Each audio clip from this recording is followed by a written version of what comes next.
नमस्कार मित्रों। अकेले हम अक्सर अपनी परछाई से डर जाते हैं, पर साथ मिले किसी का तो हम दुनिया जीत जाते हैं। जी हाँ दोस्तों, एक छोटी सी कहानी आपके लिए, लेकिन इस कहानी को समझने के लिए अपनी समझ का दायरा बढ़ाइए और खासकर व्हाट्सएप और फेसबुक यूनिवर्सिटी के प्रोफेसर से बच के रहना, क्योंकि आजकल के इंसान की समझ ही इतनी सी, उसे जानवर कहो तो नाराज हो जाता है और शेर कहो तो खुश हो जाता है, जबकि शेर भी है तो जरा समझ के दायरे को बढ़ाइए। अब छोटी सी कहानी आपके लिए। एक बार की बात है, 4 मित्र थे। एक ब्राह्मण था, एक ठाकुर था, एक बनिया था और एक नाई था।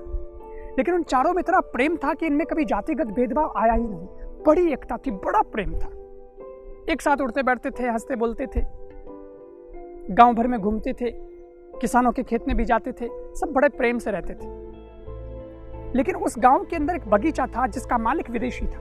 एक बार वे उस बगीचे में चले गए और वहां बैठ करके फल खाने लगे। तभी वो मालिक आया और उसने उनको देखा फल खाते हुए, तो उसको बड़ा गुस्सा आया कि अरे ये मेरे बगीचे में फल कैसे खा रहे। एक बार तो लगा कि इनकी पिटाई कर दो, फिर लगा कि वो 4 में अकेला, ऐसे तो मैं पिट जाऊंगा। फिर उसको एक युक्ति सूझी।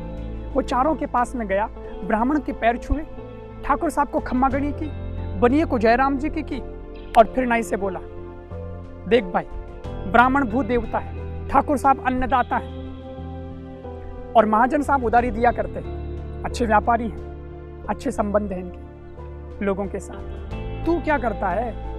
तेरा क्या हक है मेरे बगीचे में फल खाने का?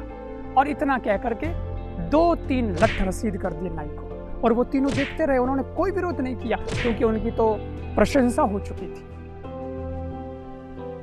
फिर मालिक आया बनिए के पास और कहा, माना कि आप सेठ हैं, साहूकार हैं, पर साहूकार होंगे अपने घर के, यहां क्या करते हो? तुम साहूकार होने से क्या ब्राह्मण और ठाकुर साहब के बराबर हो गए? क्या हक है आपका मेरे बगीचे में फल खाने का? ऐसा कह करके बनिए को भी 2-3 लठ तगड़े जमाए और ब्राह्मण और ठाकुर साहब देखते रहे। फिर मालिक आया ठाकुर साहब के पास और बोला, ठाकुर साहब, माना कि आप ठाकुर हैं, गांव के अन्नदाता हैं, लेकिन किसी दूसरे के बगीचे में जाकर के ऐसे ही फल को छीन करके खाना, ये तो गलत बात है। आपका क्या हक है मेरे बगीचे में आकर के फल खाने का? हाँ, ब्राह्मण देवता की बात अलग है, क्योंकि उनको तो जो जाता है वो दान पुण्य हो जाता है। और ऐसा कह करके उसने ठाकुर साहब को भी 2 लठ का प्रसाद दे दिया। ब्राह्मण देवता कुछ नहीं बोला। लेकिन अब बारी आई ब्राह्मण की।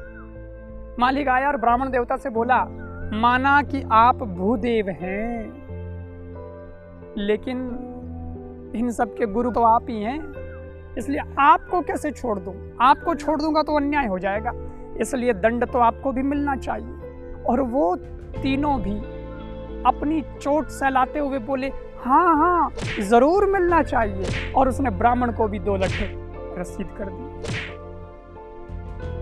ऐसे करके उसने बड़ी युक्ति पूर्वक चारों को पीट दिया और कोई किसी के पक्ष में नहीं बोला, कोई किसी के साथ खड़ा नहीं हुआ। और उस घटना के बाद वो चारों कभी एक साथ दिखाई नहीं दिए। मित्रों, आपको क्या लगता है, ये कहानी किसी और की नहीं, हमारी अपनी हिंदुस्तान की। हिंदुस्तान के साथ भी तो पिछले कुछ सदियों से यही हो रहा है। फूट डालो और राज करो। हमें कोई जाति के नाम पर तोड़ के चला जाता है और अपना स्वार्थ सिद्ध कर लेता है।